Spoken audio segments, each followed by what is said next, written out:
নমস্কার বন্ধুরা, আমি চন্দ্রিমা। আজকে তোমাদের কাছে আমি একটা কেরালা কাটান শাড়ির ওপরে শ্রীকৃষ্ণ আর রাধার রাসলীলা সুন্দরভাবে চিত্রিত করছি। বন্ধুরা, ভিডিওটা ভালো লাগলে লাইক, কমেন্ট ও শেয়ার করো, আর সাবস্ক্রাইব করে বেল আইকন প্রেস করে পাশে আমার বন্ধু হয়ে থেকো। আঁচলটা প্রথমে আমি এঁকে নিয়েছি, আঁকার পর এখানে কালার অ্যাপ্লাই করছি। এটা হচ্ছে অকার ইয়েলো। অকার ইয়েলোটা ইয়েলোর সাথে একটু ব্রাউন মিশিয়ে তারপর ইয়েলোটা তৈরি করেছি, মানে অকার ইয়েলোটা। আর তার নিচে ব্রাউন কালারটা দিচ্ছি, আর এখানে একটু মানে সাদার সাথে একটু ব্লু মিশিয়ে আকাশি কালারটা, স্কাই কালারটা তৈরি করেছি। আর গ্রে কালারটা দেখছো, সেটা হোয়াইটের সাথে একটুখানি ব্ল্যাক মিশিয়ে গ্রে কালারটা তৈরি করেছি। আর এই ব্লু কালারের সাথে একটু পার্পল কালার মিশিয়ে এই কালারটা আনার চেষ্টা করেছি, মানে জলের কালার বিভিন্ন দিক থেকে যত সুন্দর দেখায় আর কি।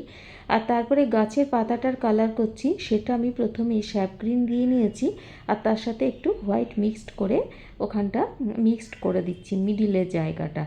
আর স্টেমগুলো আমি ব্রাউন করে দিচ্ছি, যা কালার থাকে আর কি একটা গাছের। আর তারপরে পদ্মগুলো ছোট্ট ছোট্টভাবে করে যাচ্ছি। প্রথমে আমি পিঙ্ক কালারটা দিয়েছি, আর পিঙ্ক কালারের পরে একটু রেড কালার দিয়ে টাচ আপ করে দিচ্ছি। আর এখানে যে পাতাগুলো, সেই পাতাগুলো আমি দিচ্ছি স্যাপ গ্রিন, আর নিচে স্যাপ গ্রিনের সাথে একটু ইয়েলো মিশিয়ে সেটা মিক্সড করে দিচ্ছি। আর এখানে হাঁসগুলো দেখলে তুমি, হাঁসগুলো হচ্ছে তোমার গ্রে কালারের করেছি, তারপরে হোয়াইটের টাচ দিয়েছি। তো এই করে পুরো দৃশ্যটা আস্তে আস্তে ফুটিয়ে তোলার চেষ্টা করছি। যেখানে যেমন যে কালারটা আছে সেটা কিন্তু চিন্তা ভাবনা করে তারপরে আমি কালারটা করেছি। আর এখন এখানে অ্যাপ্লাই করছি রাধাকৃষ্ণের বডির ওপরে। তো কৃষ্ণ তো জানোই তোমরা, একটু কী বলবো, আকাশি রঙের কালারটা হয়, নীল বর্ণ।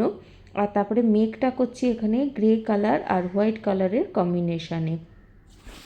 আসলে জানো তো, যখন একটা চিত্র তৈরি করি, মানে কি আঁকবো সেটা ভেবে নিই, তো ভাবার পরে ড্রয়িংটা করে নিয়ে একটা কাগজে, তারপরে আমি শাড়িতে অ্যাপ্লাই করি। আর তারপরে চয়েস করি কালারটা কোনটা হলে বেটার লাগবে। তো এই কালার চয়েসটা একটা বিশাল ব্যাপার। সেই জন্য শাড়ি করতে হয়তো আমার বেশিক্ষণ লাগে না, কিন্তু কালার চয়েস, পুরো জিনিসটা কোথায় দেব, কোনটা দিলে ভালো লাগবে, এটা ভাবতেই কিন্তু অনেকটা সময় চলে যায়। আর দেখো, এখানে মাছগুলো আমি ব্লু কালার করেছি, একবারে ডিপ ব্লু, জাস্ট আউটলাইন করে দিয়েছি।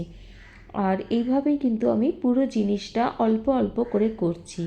এটা তোমাদের দেখতে মনে হচ্ছে ফাটাফাট ফাটাফাট করে নিচ্ছি, অ্যাকচুয়ালি তা না। আমার এই শাড়িটা বিশেষ করে শেষ করতে লেগেছে 7 দিন মতো। আসলে কি বলতো, প্রত্যেকটা সময় তো বসে বসে করতে পারি না, একটু করি, একটু অন্য কাজ করি, করে নিয়ে আবার বসি। মানে একটা সংসারী মানুষের যা হয় আর কি, তখনই সময়টা লেগে যায়। দেখো, আউটলাইনটা যেই দিলাম না, তখনই দেখো অন্য রকম একটা রূপ খুলে গেল। সেখানে আর বলতেই হলো না যে এটা রাধা, এটা কৃষ্ণ, কাউকে বোঝাতেই হবে না। তাদের গায়ের রং, বসার ধরন, প্রাকৃতিক পরিবেশ সমস্ত কিছু দেখেই মানুষ বুঝে যাবে যে এটা রাধা কৃষ্ণের রাসলীলায় ছবিটা এখানে সুন্দর করে অ্যাপ্লাই করা হয়েছে। আর পাশের এই হাঁড়িটা দেখছো, সেখানে রাধা জল নিতে এসছিল, এরকমই একটা কথিত গল্প আছে। তারপরে আমি এদিকে আঁচলটা কমপ্লিট হওয়ার পরে আমি পাড়ের দিকটায় চলে এলাম। পাড়ের দিকটা আগে এঁকে নিলাম, আঁকার পরে পুরো পাড়টা আগে এঁকে নিয়েছি। আঁকার পরে তারপরে আমি কালার অ্যাপ্লাই করছি। ময়ূরপঙ্খী নাও ভেসে ভেসে আসছে জলের মধ্যে, বর্ষাকাল, বৃষ্টি পড়ছে, এই ধরনেরই একটা চিত্র আমি এখানে তুলে ধরেছি।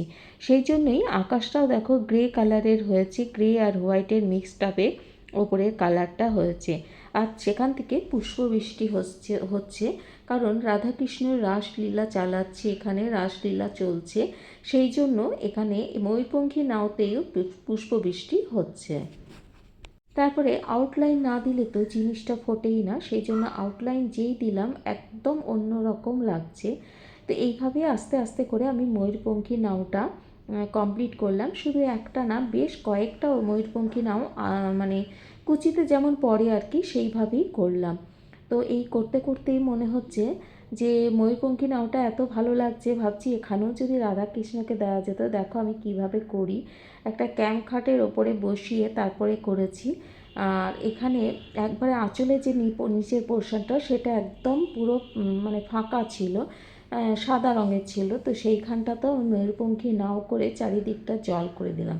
আসলে কি বলতো, করতে করতেই এই ব্যাপারগুলো চলে আসে যে ঠিকমতো হচ্ছে না, এখানটা ফাঁকা লাগছে, এখানটা আর একটু কিছু দিলে হতো, এখানটা না দিয়ে এখানটা ফাঁকা রাখা বেটার, এই ধারণাগুলো কিন্তু করতে করতেই চলে আসে।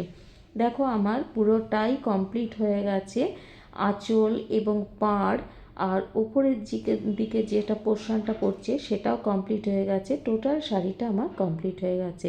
বন্ধুরা, ভিডিওটি ভালো লাগলে লাইক, কমেন্ট ও শেয়ার করো, সাবস্ক্রাইব করে বেল আইকন প্রেস করে পাশে আমার বন্ধু হয়ে থেকো। দেখো পরার পরে শাড়িটা কেমন সুন্দর লাগছে।